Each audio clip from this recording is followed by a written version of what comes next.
नमस्कार विद्यार्थी मित्रांनो, मराठी नोकरी यूट्यूब चॅनलवर आपल्या सर्वांचं स्वागत आहे।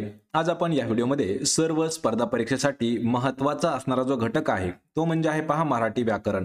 तर आज आपण या व्हिडिओमध्ये मराठी व्याकरणाचे 20 प्रश्न रिव्हिजन म्हणून घेत आहोत। मित्रांनो, हे सर्वचे सर्व प्रश्न आपल्याला टीसीएस आणि आयबीपीएस पॅटर्ननुसार विचारण्यात आलेले आहेत, त्यामुळे हा व्हिडिओ खूप महत्त्वाचा असणार आहे।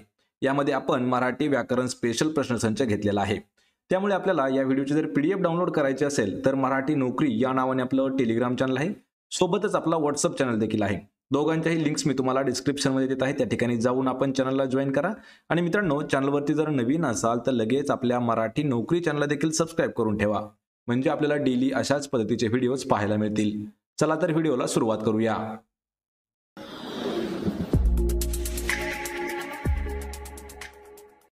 तर पहा, आपला प्रश्न पहिला आहे, ज्या समासातील पहिले पद संख्या विशेषण असते व त्यावरून समुच्चयाचा अर्थ दाखविला जातो त्याला काय म्हटलं जातं।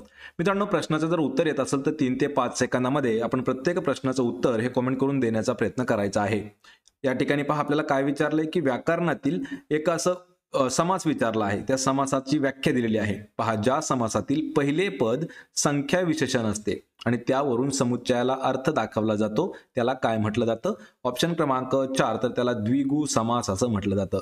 लक्षात ठेवा, द्विगु समास म्हणजे काय? संख्या अधिक नाम त्यांचा जो असणारा समूह आहे त्याला म्हणतात पहा द्विगु समास। यामध्ये उदाहरण जर घ्यायचं झालं तर उदाहरणार्थ पहा, उदाहरण काय आहे? त्रिमुख। त्रिमुख म्हणजे काय? 3 मुखांचा समूह। सप्ताह, सप्ताह म्हणजे काय? तर 7 दिवसांचा समूह। हे जे आहेत हे 2 त्याचे उदाहरण आहेत। पर्याय क्रमांक 4 आपलं या प्रश्नाचं योग्य उत्तर होईल। यानंतरचा प्रश्न आहे, अधोरेखित केलेल्या शब्दाचे लिंग ओळखायचे आहे। वाक्य पहा, रमेशने पेरू आणला। यामधील पेरू हा जो शब्द आहे हा अधोरेखित केलेला आहे, तर आपल्याला त्या शब्दाचं काय ओळखायचं आहे? लिंग ओळखायचं आहे। पहा, पेरू शब्द अंडरलाईन आहे म्हणजेच अधोरेखित आहे। तर या प्रश्नाचं योग्य उत्तर काय असणार आहे? पर्याय क्रमांक 1, तर पुल्लिंगी ते असणार आहे। यामध्ये काय आहे पुल्लिंगी? पहा, नामाच्या उच्चाराआधी तो, ती, ते यापैकी ज्या सर्वनामाचा उपयोग होतो त्यावरून त्या नामाचं किंवा त्या शब्दाचं लिंग ठरवलं जातं। तर यामध्ये काय आहे पहा, तो जर असेल तर काय झालं? तो पुल्लिंगी झाला। ते जर असेल तर काय झालं? ते नपुसकलिंगी झालं। आणि ती जर असेल तर काय झालं? ते स्त्रीलिंगी झालं। लक्षात ठेवा। तर यामध्ये काय आपण म्हणू शकतो? तो पेरू। तो पेरू म्हणजे काय आलं? तो म्हणजे आला तो पुल्लिंगी शब्द। पर्याय क्रमांक 1 आपलं या प्रश्नाचं उत्तर होईल। यानंतरचा प्रश्न आहे, सवंगडी या शब्दाचा समानार्थी शब्द आपल्याला शोधायचा आहे। मित्रांनो, टीसीएस असो किंवा आयबीपीएस असो किंवा सरळ सेवा कोणताही पॅटर्न असू द्या, त्यामध्ये आपल्याला समानार्थी विरुद्धार्थी शब्द हे खूप वेळा विचारण्यात आलेले आहेत आणि आपल्याला प्रत्येक परीक्षेमध्ये 2 ते 3 शब्द हे वारंवार विचारण्यात येतात। यामध्ये हा एक शब्द आहे पहा, सवंगडी। तर सवंगडी या शब्दाचा समानार्थी शब्द काय आहे? तर या प्रश्नाचं उत्तर असणार आहे पर्याय क्रमांक 1, तर मित्र हे जे आहे हा शब्द सवंगड्याला समान अर्थाचा शब्द आहे। यामध्ये लक्षात ठेवा, सवंगड्याचे समानार्थी शब्द मित्र, सखा, स्नेही, सोबती आणि सांगाती। या ठिकाणी पहा, शिक्षक हा एक शब्द आहे। शिक्षकाचे समानार्थी पहा, गुरु, आचार्य आणि अध्यापक। आणि मित्रांनो, याच पद्धतीचे आपल्याला 300 पेक्षा जास्त जर समानार्थी शब्द पाहायचे असतील तर त्या व्हिडिओची लिंक मी तुम्हाला डिस्क्रिप्शन मध्ये देत आहे, तो देखील व्हिडिओ पाहून घ्या। म्हणजे आपल्याला जेवढे काही टीसीएस मध्ये प्रश्न विचारले जातात त्या सर्व प्रश्न समानार्थीवरचे त्या ठिकाणी घेण्यात आलेले आहेत। पर्याय क्रमांक 1 आपलं या प्रश्नाचं उत्तर होईल। यानंतरचा प्रश्न आहे पहा, क्रियापदातील प्रत्ययरहित मूळ धातूला काय म्हणतात? या ठिकाणी पहा, मूळ धातूला विचारला आहे। काय प्रश्न आहे? क्रियापदातील प्रत्ययरहित मूळ धातूला काय म्हटले जाते? तर या प्रश्नाचं योग्य उत्तर आहे पहा, पर्याय क्रमांक 3, तर त्याला धातू असं म्हटलं जातं। लक्षात ठेवा, या ठिकाणी इथं धातूला झालेला आहे, पण त्या ठिकाणी मूळ शब्द असा आहे। पहा, मूळ शब्दाला काय म्हटले जाते? क्रियापदातील प्रत्ययरहित जो मूळ शब्द असतो तर त्या मूळ शब्दाला धातू असं म्हणतात। धातूची ही या ठिकाणी व्याख्या आहे। यामध्ये नाम जे आहे पहा, नाम म्हणजे काय आहे? वास्तव किंवा काल्पनिक गोष्टींना दिलेलं नाव त्याला म्हटलं जातं नाम। यानंतर आहे पहा कर्म। तर कर्म काय आहे? वाक्यातील क्रिया सोसणारा जो घटक आहे तो असतो कर्म। यामध्ये विभक्ती पहा, विभक्ती म्हणजे काय आहे?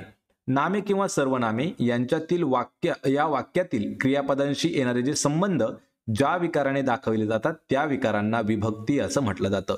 लक्षात ठेवा, म्हणजे आपलं वाक्य काय असणार आहे? क्रियापदातील प्रत्ययरहित मूळ शब्दाला धातू असं म्हणतात। पर्याय क्रमांक 3 आपलं या प्रश्नाचं उत्तर होईल। यानंतरचा प्रश्न आहे, खालीलपैकी अव्ययीभाव समास असलेला पर्याय निवडायचा आहे. या ठिकाणी काय विचारले की अव्ययीभाव समास असलेला पर्याय किंवा एखादा शब्द. तर या प्रश्नाचं योग्य उत्तर होईल पर्याय क्रमांक 2. तर गैरशिस्त हा जो शब्द आहे हा अव्ययीभाव समासाचं उदाहरण आहे. लक्षात ठेवा, अव्ययीभाव समासाचं उदाहरण काय आहे? गैरशिस्त. कंबरपट्टा हे जे आहे हे तत्पुरुष समास आहे. या ठिकाणी तोंडपाठ हा शब्द जो आहे तो देखील तत्पुरुष समास आहे. या ठिकाणी विटीदांडू हा जो शब्द आहे हा द्वंद्व समासामध्ये येतो. आणि गैर हा जो शब्द आहे हा फारसी शब्द आहे किंवा फारसी भाषेतील हा एक प्रत्यय आहे जो शिस्त या शब्दाला लागून आलेला आहे. तर यामध्ये पहा, अव्ययीभाव समासामध्ये संस्कृत, फारसी तसेच मराठी भाषेतील प्रत्यय देखील लागतात. पर्याय क्रमांक 2 आपलं या प्रश्नाचं योग्य उत्तर होईल. मित्रांनो, हे जे काही मराठी व्याकरणाचे प्रश्न आहेत हे आपल्याला प्रत्येक परीक्षेसाठी खूप महत्त्वाचे प्रश्न आहेत. त्यामुळे आपण प्रत्येक एका व्हिडिओमध्ये 20-20 प्रश्न आणि त्यांचं स्पष्टीकरण देखील घेतलेलं आहे.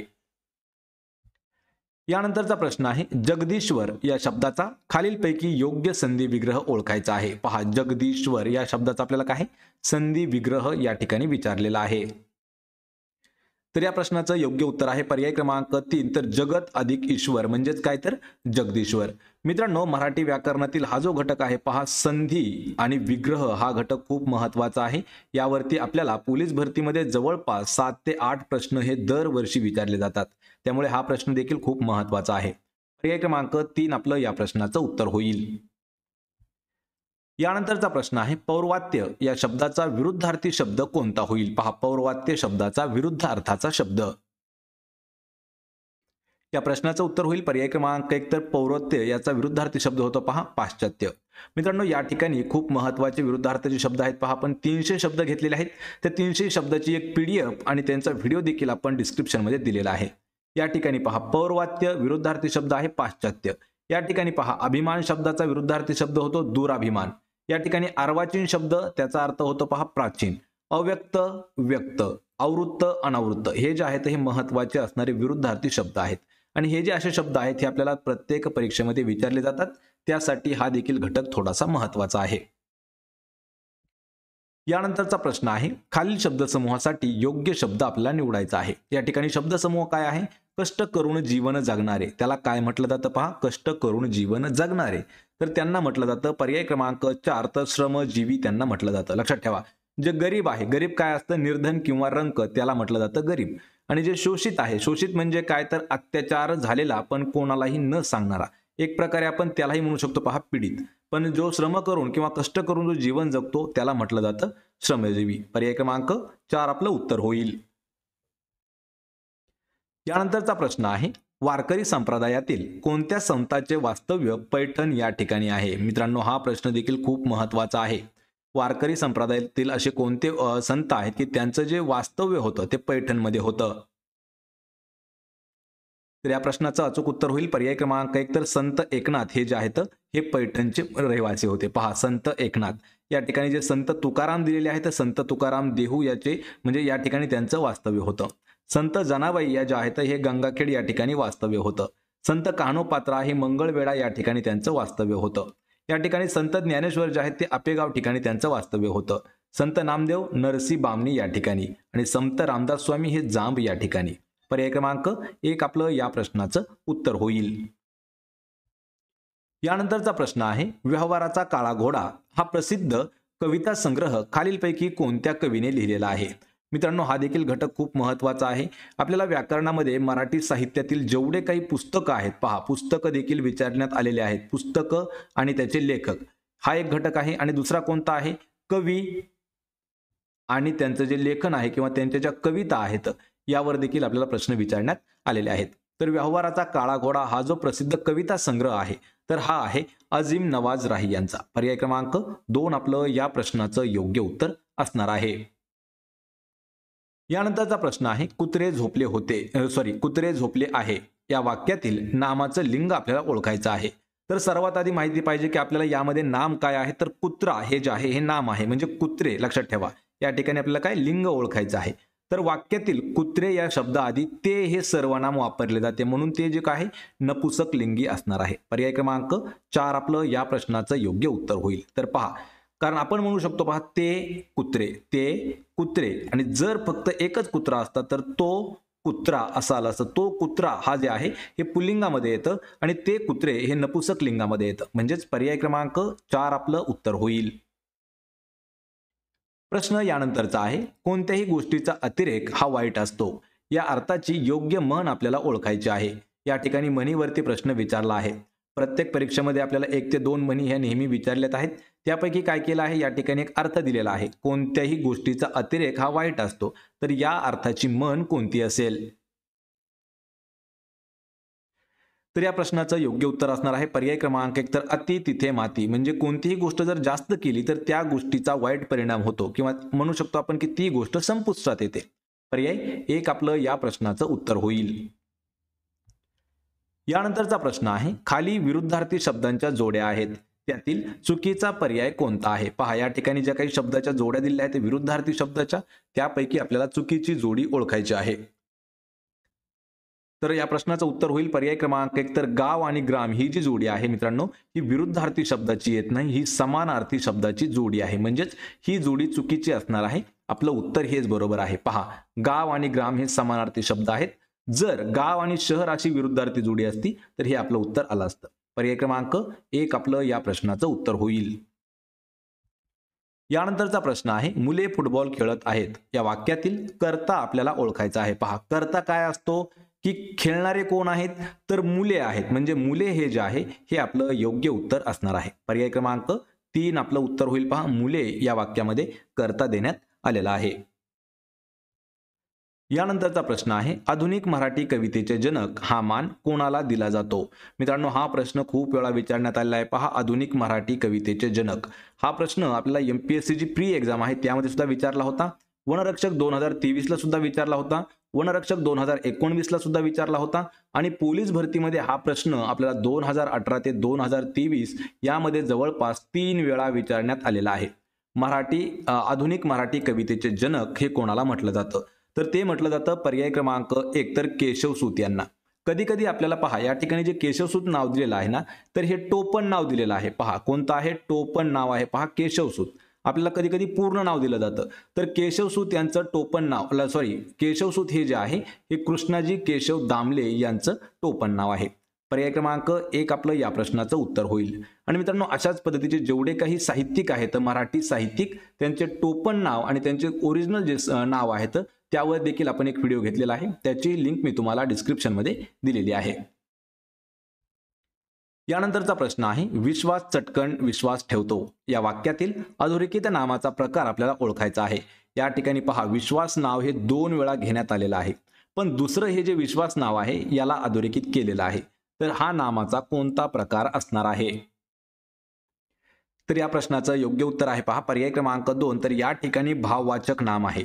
दिलेलं जे वाक्य आहे यामध्ये अधोरेखित केलेला विश्वास हा जो शब्द आहे हा भाववाचक नामाचा आहे. लक्षात ठेवा का आहे, कारण वाक्याच्या सुरुवातीला दिलेला विश्वास हा जो शब्द आहे हे विशेष नाम म्हणून दिलेला आहे. लक्षात ठेवायचे, विश्वास हे पहिलं विश्वास विशेष नाम आहे आणि दुसरं विश्वास जे आहे ते भाववाचक नाम आहे. पर्याय क्रमांक 2 आपलं या प्रश्नाचं उत्तर होईल. यानंतरचा प्रश्न आहे, सर्वजण परमेश्वराची भक्ती करत आहेत. या वाक्याचा काळ खालीलपैकी कोणता आहे? मित्रांनो, हे वाक्य खूप वेळा महत्वाचं आहे आणि हे आपल्याला पोलीस भरती 2023 मध्ये सुद्धा विचारण्यात आलेलं आहे. सर्वजण परमेश्वराची भक्ती करत आहेत या वाक्याचा काळ कोणता असेल? तर या प्रश्नाचं योग्य उत्तर काय आहे? पर्याय क्रमांक 4, तर अपूर्ण वर्तमान काळ आहे. लक्षात ठेवा, या ठिकाणी करत आहे या वाक्यातील संयुक्त क्रियापदावरून चालू किंवा अपूर्ण असल्याची समजून येतं. आणि ही जी क्रिया आहे, करत आहे म्हणजे काय? चालू आहे, म्हणजे ती अजून पूर्ण झालेली नाही. म्हणून हे जे वाक्य आहे हे अपूर्ण वर्तमान काळाचं वाक्य आहे. पर्याय 4 आपलं या प्रश्नाचं योग्य उत्तर होईल. यानंतरचा प्रश्न आहे, मराठीचे पाणिनी म्हणून खालीलपैकी कोणाला ओळखले जाते? मराठीचे पाणिनी या प्रश्नाचं योग्य उत्तर असणार आहे पर्याय क्रमांक 2, तर दादोबा तरखडकर यांना म्हटलं जातं पहा मराठीचे पाणिनी. यामध्ये लक्षात ठेवा, मराठीचे पाणिनी दादोबा तरखडकर. आणि मराठीतील पहिले नियतकालिक दर्पण याचे संपादक बाळशास्त्री जांभेकर.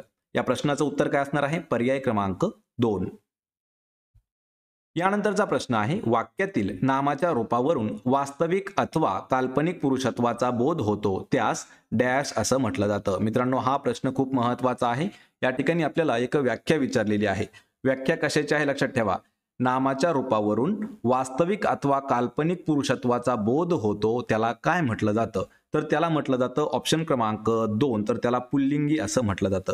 या ठिकाणी काय विचारलंय की पुरुषत्वाचा बोध. जर स्त्रीतत्वाचा बोध होत असतं तर त्याला आपण स्त्रीलिंगी म्हटलं असतं, पण पुरुषत्वाचा होतो म्हणजेच तो जो म्हणजे ते जे आहे ते पुल्लिंग असणार आहे. या ठिकाणी पहा व्याख्या कशा आहेत. नामाच्या रूपावरून स्त्रीतत्वाचा बोध होत असेल तर ते स्त्रीलिंगी असतं. जर स्त्रीतत्वाचा किंवा पुरुषत्वाचा बोध वाक्यातील नामाच्या रूपावरून होत नसेल तर ते नपुसकलिंगी असतं. आणि जी नामे दोन्ही लिंगात मोडतात त्यांना उभयलिंगी म्हणतात. आणि ज्या वाक्यामध्ये किंवा ज्या नामामध्ये पुरुषत्वाचा बोध येतो त्याला पुल्लिंगी म्हणतात. पर्याय 2 आपलं या प्रश्नाचं उत्तर होईल. यानंतरचा प्रश्न आहे, जागतिक वसुंधरा दिवस कोणत्या दिवशी साजरा केला जातो?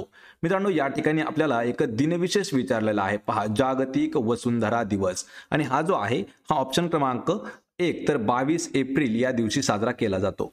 मित्रांनो, आपल्याला प्रत्येक वर्षी म्हणजे आपण काय म्हणू शकतो की जे दिनविशेष आहेत हे एका वर्षाचे आपण जागतिक दिनविशेष आणि वर्षाचे राष्ट्रीय दिनविशेष या दोघांवरही एक महत्त्वाचा व्हिडिओ घेतलेला आहे. त्यांच्या लिंक्स मी तुम्हाला डिस्क्रिप्शनमध्ये देत आहे, ते देखील व्हिडिओ जाऊन आपण पाहून घ्या.